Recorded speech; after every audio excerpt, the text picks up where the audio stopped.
ಪೂರ್ವ ಪರೀಕ್ಷೆ, ಸಾಫಲ್ಯ ಪರೀಕ್ಷೆ, ಪ್ರಶ್ನೆ ಪತ್ರಿಕೆ ಮತ್ತು ಉತ್ತರ ಪತ್ರಿಕೆಗಳನ್ನು ನೋಡೋಣ. ದಯಮಾಡಿ ವಿಡಿಯೋನ ಲೈಕ್ ಹಾಗೂ ಶೇರ್ ಮಾಡಲಿಕ್ಕೆ ಮರೆಯದಿರಿ ಅಂತ ಹೇಳ್ತಾ, ಸೊ ಫಸ್ಟಿಗೆ ಸಾಮರ್ಥ್ಯಗಳ ಪಟ್ಟಿ ನೋಡೋದಾದರೆ 7ನೇ ತರಗತಿಯ ಕನ್ನಡದಲ್ಲಿ ಒಂದು ಸನ್ನಿವೇಶದ ಕುರಿತು ನಿರರ್ಗಳವಾಗಿ ಮಾತನಾಡುತ್ತಾರೆ. 2ನೇದು ಗದ್ಯ ಭಾಗವನ್ನು ಸೂಕ್ತ ಏರಿಳಿತಗಳೊಂದಿಗೆ ಓದುವರು. 3ನೇದು ಪದಪುಂಜ, ನಾಣ್ಣುಡಿ, ನುಡಿಗಟ್ಟುಗಳ ಉಕ್ತ ಪದಗಳನ್ನು ಬರೆಯಲು ಸಮರ್ಥರಾಗುವರು.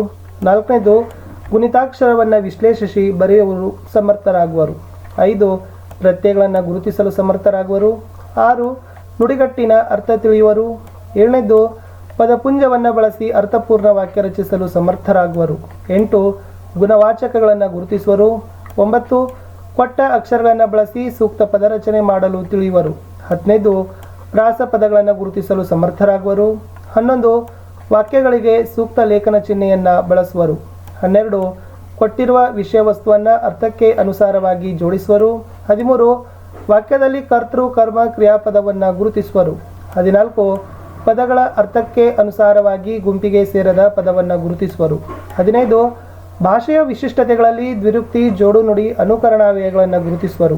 16 ಪಠ್ಯದ ಸರಳ ಕಾರ್ಯಕಾರಣ ಸಂಬಂಧಗಳನ್ನು ಗುರುತಿಸುವರು. 17 ಸಂಧಿ ಪದಗಳನ್ನು ಬಿಡಿಸಿ ಹೆಸರು ಹೇಳಲು ಸಮರ್ಥರಾಗುವರು. 18 ಗ್ರಾಮ್ಯ ಪದಗಳ ಗ್ರಾಂಥಿಕ ರೂಪಗಳನ್ನು ಅರಿಯುವರು. 19 ಪದಪುಂಜಗಳಲ್ಲಿ ಹೊಸ ಪದಗಳನ್ನು ರಚಿಸುವಲ್ಲಿ ತಮ್ಮ ಸೃಜನಶೀಲತೆಯನ್ನು ತೋರಿಸುವರು. 20 ಈ ಮೊದಲು ಓದಿರುವ ಗದ್ಯ ಪದ್ಯ ಸಾಹಿತ್ಯ ಪ್ರಕಾರದ ಮೇಲಿನ ಏನು, ಏಕೆ, ಹೇಗೆ, ಯಾರು, ಯಾವಾಗ, ಎಲ್ಲಿ ಎಂಬ ಪ್ರಶ್ನೆಗಳಿಗೆ ಉತ್ತರಿಸುವರು ಅಂತ ಸಾಮರ್ಥ್ಯಗಳು ಇತ್ತು. ಇನ್ನು ಪೂರ್ವ ಪರೀಕ್ಷಾ ಪ್ರಶ್ನೆ ಪತ್ರಿಕೆಗಳಲ್ಲಿ ಮೊದಲಿಗೆ ಮೌಖಿಕವನ್ನು ಉತ್ತರವನ್ನು ಬಯಸ್ತಕ್ಕಂಥ ಪ್ರಶ್ನೆಗಳು. ವಿವಿಧ ಸನ್ನಿವೇಶಗಳಲ್ಲಿ ಒಂದನ್ನು ಆಯ್ದುಕೊಂಡು ಈ ಘಟನೆ ಕುರಿತು ಮಾತನಾಡಲು ಹೇಳುವರು. ಸಂತೆ, ಶಾಲಾ ಸನ್ನಿವೇಶ, ರಾಷ್ಟ್ರೀಯ ಹಬ್ಬಗಳು, ಜಾತ್ರೆ. 2 ಈ ಗದ್ಯ ಭಾಗವನ್ನು ಸ್ಪಷ್ಟವಾಗಿ ಓದಿ. ಪ್ರಾಯೋಗಿಕ ಉತ್ತರವನ್ನು ಬಯಸ್ತಕ್ಕಂಥ ಪ್ರಶ್ನೆಗಳಲ್ಲಿ ಈ ಉಕ್ತ ಲೇಖನ ಬರೆಯಿರಿ.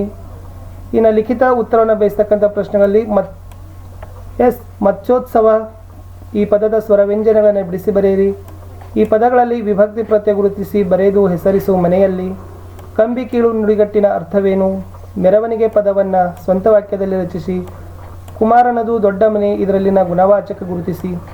ಅಕ್ಷರಗಳನ್ನು ಸರಿಯಾದ ಕ್ರಮದಲ್ಲಿ ಜೋಡಿಸಿ ಅರ್ಥಪೂರ್ಣ ಪದ ರಚಿಸಿ.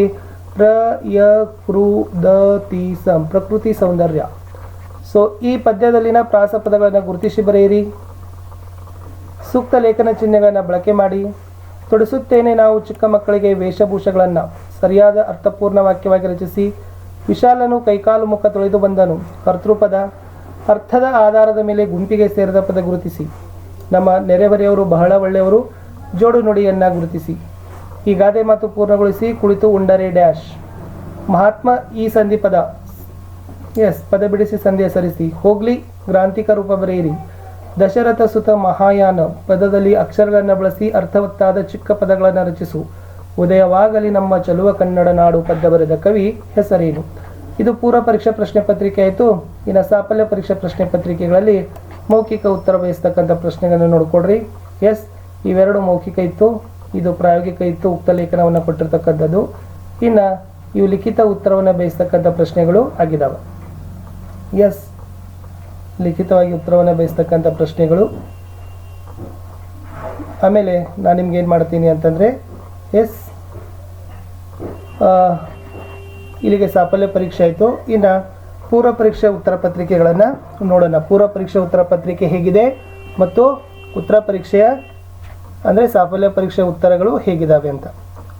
ಇದು ಪೂರ್ವ ಪರೀಕ್ಷೆ ಉತ್ತರಗಳು. ಸೊ ಈ ವಿಡಿಯೋವನ್ನು ಲೈಕ್ ಮಾಡಬೇಕು. ನೀವು ಬಳಸ್ತಕ್ಕಂಥ ಸೋಷಿಯಲ್ ಮೀಡಿಯಾ ಪ್ಲ್ಯಾಟ್ಫಾರ್ಮ್ಗಳಲ್ಲಿ ಸೊ ನಮ್ಮ ವಿಡಿಯೋಗಳನ್ನು ಹೆಚ್ಚು ಶೇರ್ ಮಾಡಬೇಕು. ಸೊ ಮುಂದೆ ಇದೇ ತರನಾಗಿರ್ತಕ್ಕಂಥ ಇನ್ನೂ ಹೆಚ್ಚಿನ ವಿಡಿಯೋಗಳನ್ನು ನಾವುಗಳು ಅಪ್ಡೇಟ್ ಮಾಡ್ತೀವಿ, ಅವುಗಳನ್ನು ಸಹಿತ ನೋಡಿ ಅಂತ ಹೇಳ್ತಾ, ಇನ್ನು 7ನೇ ತರಗತಿಯ ಪ್ರಥಮ ಭಾಷೆ ಕನ್ನಡದಲ್ಲಿ ಸಾಫಲ್ಯ ಪರೀಕ್ಷೆಯ ಪ್ರಶ್ನೆ ಪತ್ರಿಕೆ ನೋಡಿದ್ದೀರಿ, ಅದರ ಉತ್ತರಗಳನ್ನು ನೋಡ್ಕೊಡ್ರಿ. ಸೊ ಇದಿತ್ತು ಸಾಫಲ್ಯ ಪರೀಕ್ಷೆಯ ಉತ್ತರಗಳನ್ನು. ತುಂಬ ವೆರಿ ಇಂಪಾರ್ಟೆಂಟ್ ಇದೆ. ಟೀಚರ್ಸ್ಗಂತಲೂ ಕೂಡ ಇದರಿಂದ ಭಾಳಷ್ಟು ಯೂಸ್ ಆಗ್ತದೆ. ಮತ್ತು ಮಕ್ಕಳಿಗೂ ಕೂಡ ಗೊತ್ತಾಗ್ತದೆ. 20 ಪರೀಕ್ಷೆ 20 ಪ್ರಶ್ನೆಗಳಿರ್ತವೆ ಪರೀಕ್ಷೆಯಲ್ಲಿ. ಮೌಖಿಕ ಇರ್ತವೆ, ಪ್ರಾಯೋಗಿಕ ಇರ್ತವೆ, ಲಿಖಿತ ಇರ್ತವೆ. ಓಕೆ, ಯಾವ ಥರದ ಪ್ರಶ್ನೆಗಳು ಬರ್ತವೆ, ಸಾಮರ್ಥ್ಯಗಳು ಯಾವಿದ್ದಾವೆ. ಸೊ ಅದನ್ನು ಕೂಡ ಮಕ್ಕಳು ಕೂಡ ಏನಾಗ್ತಾರಪ್ಪ ಅಂದರೆ ಸರಿಯಾಗಿ ಅರಿತುಕೊಳ್ತಾರೆ ಅಂತಕ್ಕದ್ದನ್ನೇ ಹೇಳ್ಬೋದು. ಇಷ್ಟು ಇಂದಿನ ವಿಡಿಯೋದಲ್ಲಿ ನಾವು 7ನೇ ತರಗತಿಯ ಕನ್ನಡದಲ್ಲಿರ್ತಕ್ಕಂಥ ಸಾಮರ್ಥ್ಯಗಳ ಪಟ್ಟಿ, ಪೂರ್ವ ಪರೀಕ್ಷೆ ಪ್ರಶ್ನೆ ಪತ್ರಿಕೆ, ಸಾಫಲ್ಯ ಪರೀಕ್ಷೆ ಪ್ರಶ್ನೆ ಪತ್ರಿಕೆ, ಪೂರ್ವ ಪರೀಕ್ಷೆಯ ಉತ್ತರಗಳು, ಸಾಫಲ್ಯ ಪರೀಕ್ಷೆಯ ಉತ್ತರಗಳನ್ನು ನೋಡಿದ್ದೀವಿ. ಸೊ ಮತ್ತೆ ನಾನು ನಿಮಗೆ ಬೇರೆ ವಿಷಯದ ವಿಡಿಯೋಗಳೊಂದಿಗೆ ಸಿಗ್ತೀನಿ. ಅಲ್ಲಿಯವರೆಗೂ ಬಾಯ್.